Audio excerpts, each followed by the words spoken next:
ಹಾಸನ ಜಿಲ್ಲೆಯ ಹೇಮಾವತಿ ಜಲಾಶಯದ ನೀರಿಗಾಗಿ ತುಮಕೂರು ಹಾಗೂ ರಾಮನಗರ ಜಿಲ್ಲೆಗಳ ನಡುವೆ ಜಟಾಪಟಿ ಶುರುವಾಗಿದ್ದು, ಈ ಗಲಾಟೆ ಸರ್ಕಾರಕ್ಕೆ ಬಿಸಿ ತುಪ್ಪವಾಗಿ ಪರಿಣಮಿಸಿದೆ. ಹೇಮಾವತಿ ಎಕ್ಸ್‌ಪ್ರೆಸ್ ಲಿಂಕ್ ಕೆನಾಲ್ ಮೂಲಕ ಡಿಸಿಎಂ ಡಿಕೆ ಶಿವಕುಮಾರ್ ಭಾರೀ ಆಸಕ್ತಿಯಿಂದ ಜಾರಿಗೊಳಿಸುತ್ತಿರುವ ರಾಮನಗರ ಜಿಲ್ಲೆಯ ಮಾಗಡಿ ಶ್ರೀರಂಗ ಏತ ನೀರಾವರಿಗೆ ನೀರು ಹರಿಸುವ ಯೋಜನೆಗೆ ತುಮಕೂರು ಜಿಲ್ಲೆಯ ರೈತರಿಂದ ಭಾರೀ ವಿರೋಧ ವ್ಯಕ್ತವಾಗಿದೆ. ಕಳೆದ 30 ವರ್ಷದ ಹಿಂದೆ ತುಮಕೂರು ಜಿಲ್ಲೆಗೆ ಹೇಮಾವತಿ ನೀರು ತರಲು ನಡೆಸಿದ ತೀವ್ರ ಹೋರಾಟದ ಮಾದರಿಯಲ್ಲೇ ಇದೀಗ ಅದೇ ಹೇಮೆಯ ನೀರು ಉಳಿಸಿಕೊಳ್ಳಲು ಹೋರಾಟ ನಡೆಸಲು ತೀರ್ಮಾನಿಸಲಾಗಿದೆ ಎನ್ನುತ್ತಾರೆ ಅಲ್ಲಿನ ಮುಖಂಡರು. ಹಾಸನ ಜಿಲ್ಲೆಯ ಗೊರೂರು ಜಲಾಶಯದಿಂದ ಹೇಮಾವತಿ ನೀರನ್ನು ಬೃಹತ್ ನಾಲೆ ಮೂಲಕ ಕುಣಿಗಲ್ ತುಮಕೂರು ಮೂಲಕ ಬೆಂಗಳೂರು ದಕ್ಷಿಣ ಜಿಲ್ಲೆ ಮಾಗಡಿಗೆ ತಾಲೂಕಿಗೆ ನೀರು ಹರಿಸುವುದು ಎಕ್ಸ್‌ಪ್ರೆಸ್ ಕೆನಾಲ್ ಯೋಜನೆಯ ಉದ್ದೇಶವಾಗಿದೆ.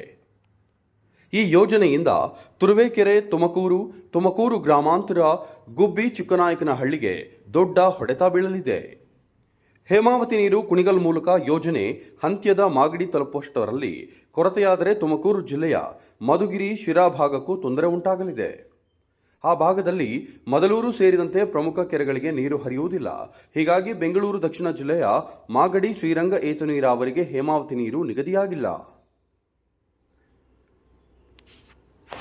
ನಿಗದಿಯಾಗಿದ್ದರೆ ಸುತ್ತಿ ಬಳಸಿ ತೆಗೆದುಕೊಂಡು ಹೋಗುವುದಕ್ಕಿಂತ ನೇರವಾಗಿ ಗೊರೂರು ಜಲಾಶಯದಿಂದಲೇ ತೆಗೆದುಕೊಂಡು ಹೋಗಲಿ ಎಂಬುದು ತುಮಕೂರು ರೈತರು ಹೋರಾಟಗಾರರ ಆಗ್ರಹವಾಗಿದೆ.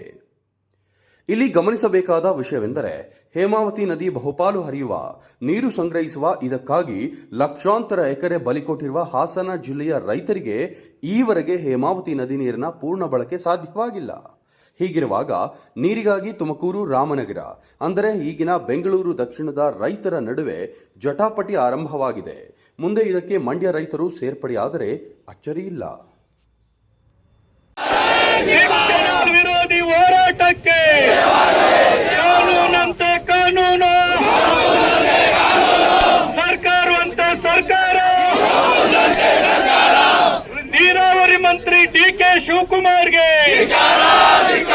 ತುಮಕೂರು ಜಿಲ್ಲೆ ರೈತ ವಿರೋಧಿ ಕಾಂಗ್ರೆಸ್ ಸರ್ಕಾರಕ್ಕೆ, ತುಮಕೂರು ಜಿಲ್ಲೆಯ ಕಾಂಗ್ರೆಸ್ ಶಾಸಕರುಗಳಿಗೆ,